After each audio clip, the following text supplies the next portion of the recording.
All right. Well, Melissa, thank you for joining us today. I'm so glad to be here. Let's have a conversation. Yeah, let's do this. And we're going to have a conversation about authentic branding. Looking forward to hearing about how you got there, what that means.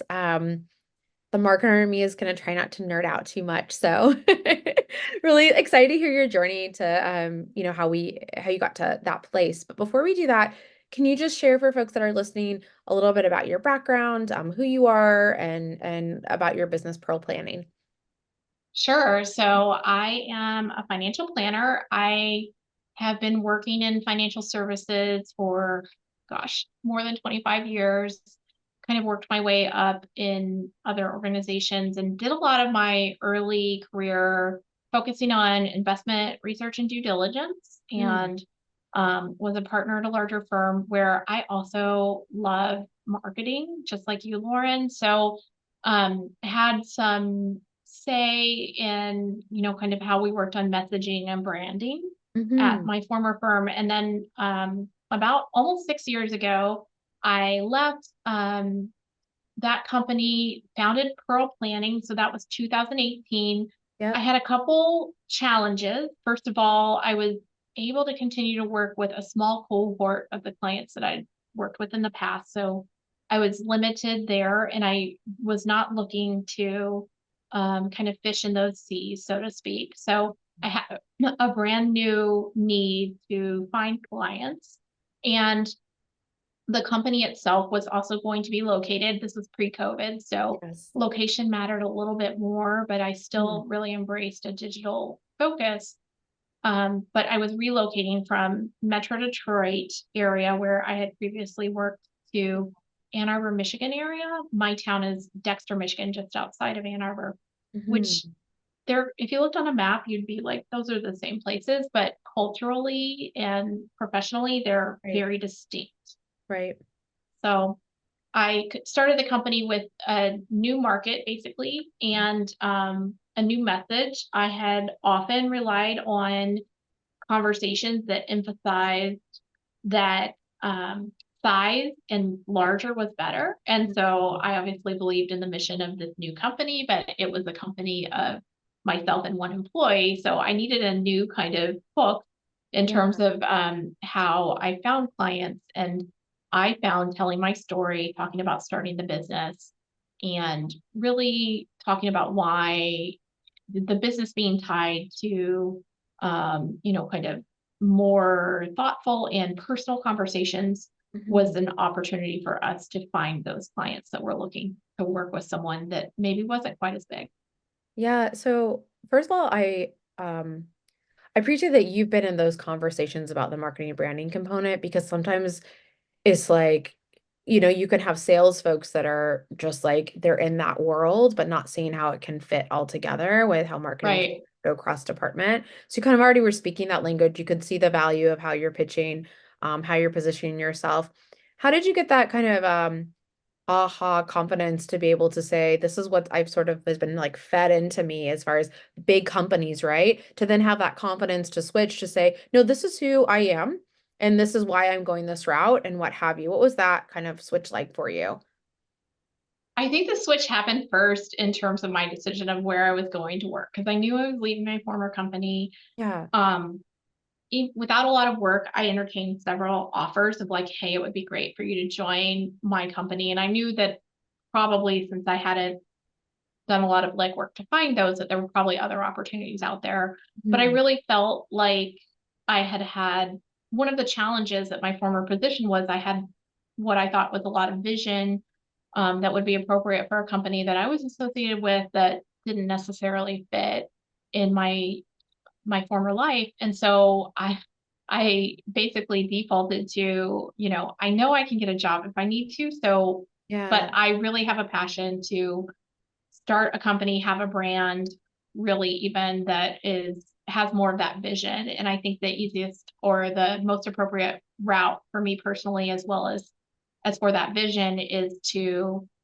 start, the company that was a new company. And I called it Pearl Planning, which has like kind of a double meaning. It is my grandmother's middle name as well as my daughter's, so it Oh, speaks to that's the special. legacy and future thinking of our profession of wealth management.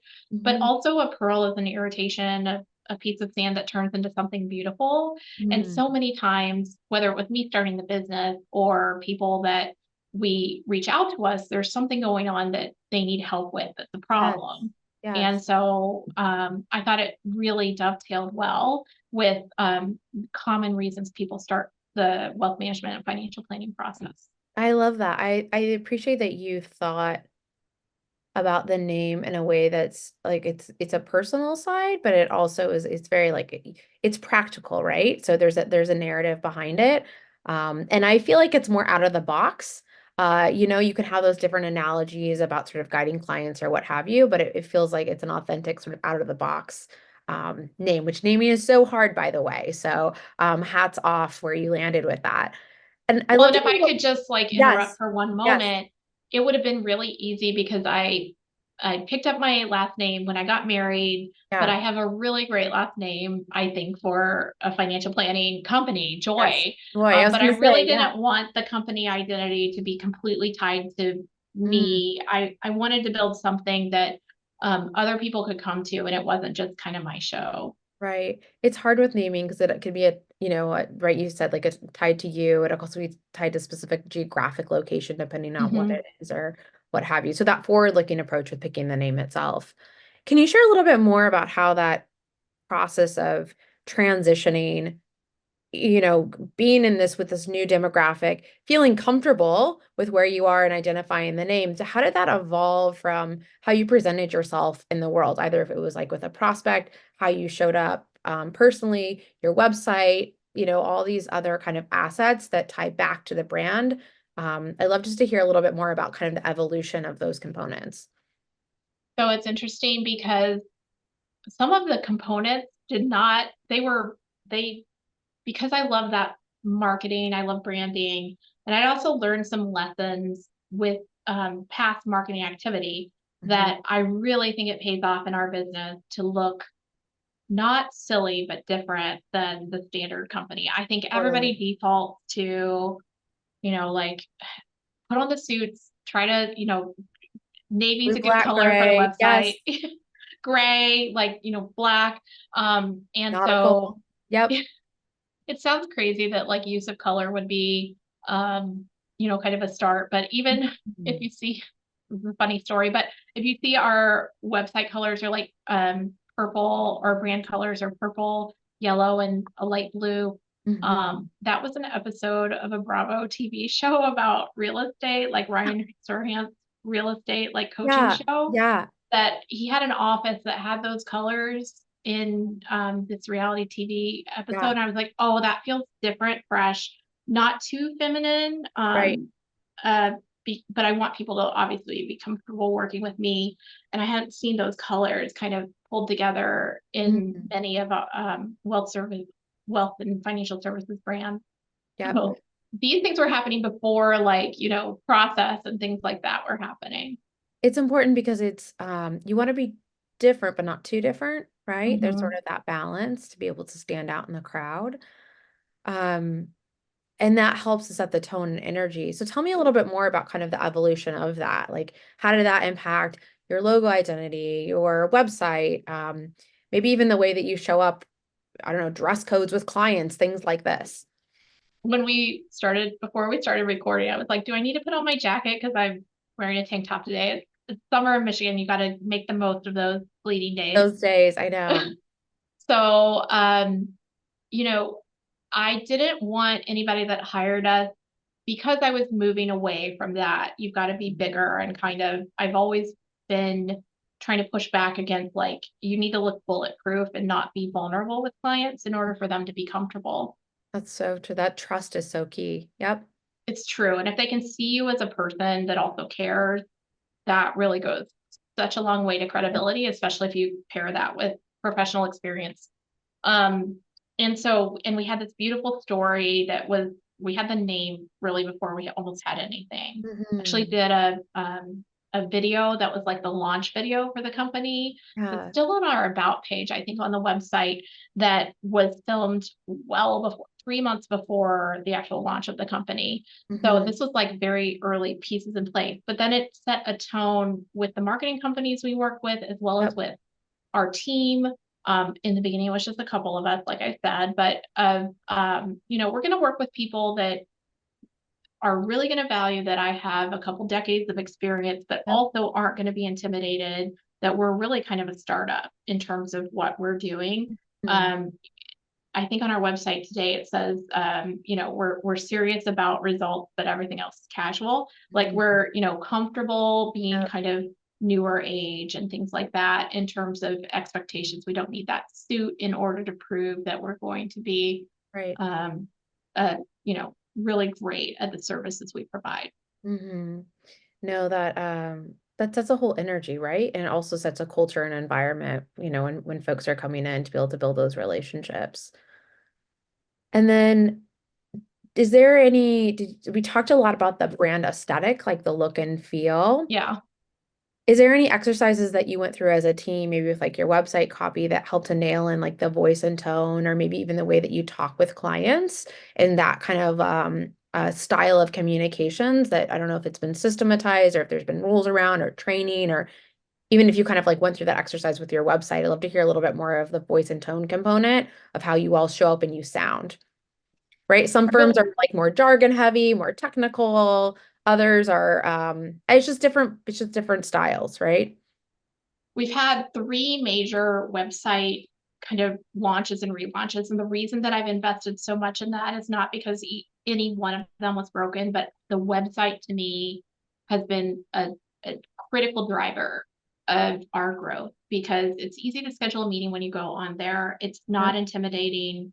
You do see a lot of women on the front page because Yep. we're an all female team, but people, choose, men and women choose to kind of click through, schedule meetings nights. They're scheduling during their breaks from work, nights and weekends, for us to meet with them, Monday through Friday in the future. Um, and so that website has been so important. I think we really wanted to have a communication that was, speaking to the client. So you are going to get this, keep it simple and not kill people with so much copy that they're not reading a text. And we really wanted to take our cue in terms of marketing from anywhere but financial services, because I Mhm. think, we have a lot to learn from the rest of the world. We wanted to feel like you would be marketed to by a regular company or retail or something like that. Yep. So those are some of the like high level bullet points. The only jargon I love having is, I do find, I'm surprised by this, but people do kind of Google, what should I ask a financial advisor? And often I'm asked, are you a fiduciary? So we did include that on our most recent like kind of website, but otherwise we're trying to keep it kind of to a fifth grade level in terms Yep. of reading and That's more visuals. Yep, smart. And simple, right? People scan oftentimes more than Mhm. read. And it's to be able to tease folks, to be able to have that initial conversation. So I love what you said about just like more headline heavy, keeping it simple, easy to read, all of those pieces of it. So and it's kind of, I feel like in the kind of post-COVID era, especially, is more of it's almost like your office, what your office maybe used to be, with so many people being online. It's like, who Yeah. are these folks? I'm going to check them out before I want to have a real conversation. So, Well, it's so very intentional too of the people we want to work with. So, mhm, whereas I had worked with and have experience working with people who are retired and older, where, the first day they bring all their money over from their old 401ks because they retired that week. mhm, We really are trying to work with people that are peers of our team, Gen X and millennial.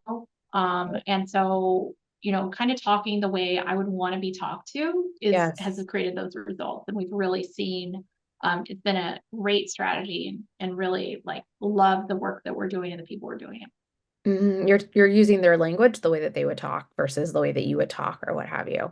So, Mhm. yeah, kind of like really hearing them out and where they are.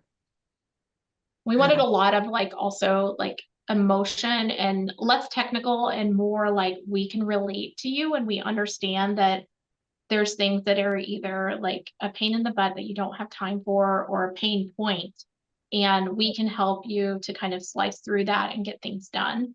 Yep. because regardless of success, I find people have pain points or insecurities when it comes to money. Yeah, 100%.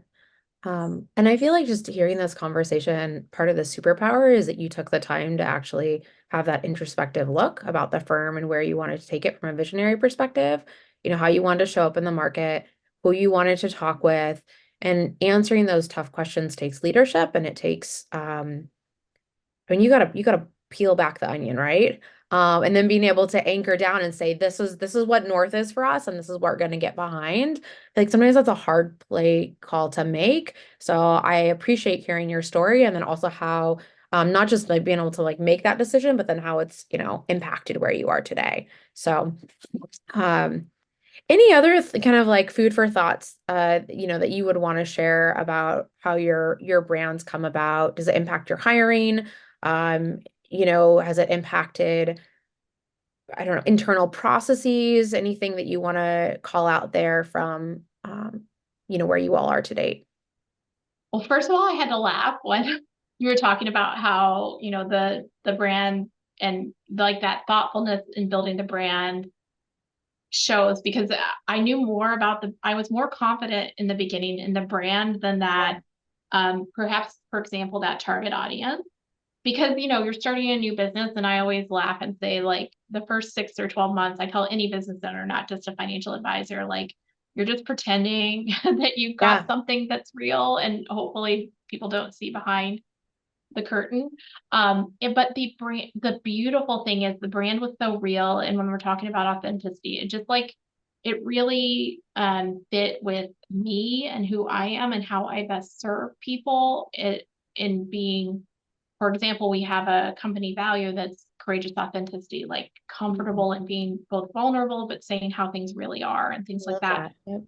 The brand has attracted the niche before I even knew what the niche was, if that makes sense. Like I wasn't smart enough to say, oh, we're really looking to work with accumulators that are at least 10 years away from retirement, who Mm, are double income families with busy lives and yep. a lot of stuff going on and less time to do it. But the brand built that in where they helped to find us because it was such a great fit and we were Yep. building something that spoke to the right people. So Yeah. that's kind of a gift. And then I have a funny story because yes, I do think like it's been very much resonated with the team. Mhm. And it's something that the team is proud of. Our most recent hire was relocating to Michigan, looking to move back and had been interviewing at other firms in our area, didn't know about us. We also didn't have a job posted. And two separate people who are professionals who were looking to either had interviewed her and or knew her were like, I really think that she may be a fit for you and your company. And I have to think that the brand was speaking Mhm. when they felt like she would be like they didn't know the way our day-to-day processes Yes. necessarily. So it really was helping and it was like a really great fit. And so the brand is helping to attract the right people because Yeah. it is so, like specific and different, but it doesn't feel like it's like different to be silly, if that makes sense. 100%. We've had a similar thing. We put together an exercise we call it brand personality, where it's like, Mm. okay, how does the brand show up? Just like a person would, right? And our whole team's been trained on it, and it impacts the aesthetic, how we write, and also how we hire, and just all the energy, like even walking to a client meeting. And when we're doing hiring, like the line in the sand is literally like you can have like neck and neck, and it's literally like the pushover is the brand personality. Like, is Mm. it the right energy? And does that feel like it's cohesive with our company values? And we see the same thing even when people, are submitting their cover letters, like they feel it, right? Like in the Yeah. words as they're communicating or in the initial interviews. It's a hiring tool, and you don't often think of it like that too. But it can repel too if it's not the right fit for a prospect, a prospective employee, even a prospective client or what have you. So It's kind fun. of a I love hype hearing. machine too. Like I've had some clients repeat back Yeah. either words from copy from the website or words in our like very old and I feel dated video now, but they will repeat back, oh, I love a pearl is an irritation that turns into something beautiful. And I'm like, well, that's like preparing them to be really happy or excited to Mhm. be a client of the company or an advocate for the company, even if they're not a client. Yeah, you're creating that experience before they've even had that conversation. I like your tagline too, no grit, no pearl. Can you actually speak a little bit more to that too? Well, a couple just like really business-like functions there. First Yeah. of all, a friend of mine, a friend of my husband's actually, when we were launching the company, I was just shocked. The brand helped me to tell more of my story, and it Mhm. was very well received, even though I felt like I was, kind of so much smaller. People were really interested in working with me that may have not known if they could work with me in my former life Mhm. that were very well qualified for either Mhm. place. But a friend of my husband saw it in like basically like a farmer's market and a vendor stand and was like, Yeah. hey, no grit, no pearl. I think I still have the sign. And then when we were working on our trademark, then there is another asset manager, but not financial planner, that's Pearl. And so we've trade like our kind of intellectual property protection includes no grit, no pearl. Hmm. So that tagline is included in terms of our trademark. So, but it really like people, it resonates with people. It's a nice hashtag, and Yeah. people really get what we're about. That the stuff that we do takes resilience and rolling up your sleeves and the hard work, but it really pays off. Yeah. Well, I applaud you in that you've really you've leaned into that authenticity and it's helped to guide you in what you're doing. And then it helps you to show up in the market. I just it's so much easier said than done because often we talk with folks where they might have inherited a business, they're worried about too much Mm-hmm. shakeup, they're potentially worried about making their current clients upset. Or they just is sort of like trying to market to everyone. And I think, like you said, you do learn along the way, right? But that Yes. you lean into the authentic, like you can pen that piece of authenticity is really, there's something about that that you can't take away. So, It's so hard. So I have been in former life, like that second generation, which the first generation was much less digital. And it was like, oh, if we change, like right. we need to honor the past and things like that. And it does take work to be willing to have enough. Like the challenge is if you aren't willing to have a point of view when it comes to your marketing, then you really don't have any impact for anyone. And It's yes, just it do may. what, yeah. It just washes out.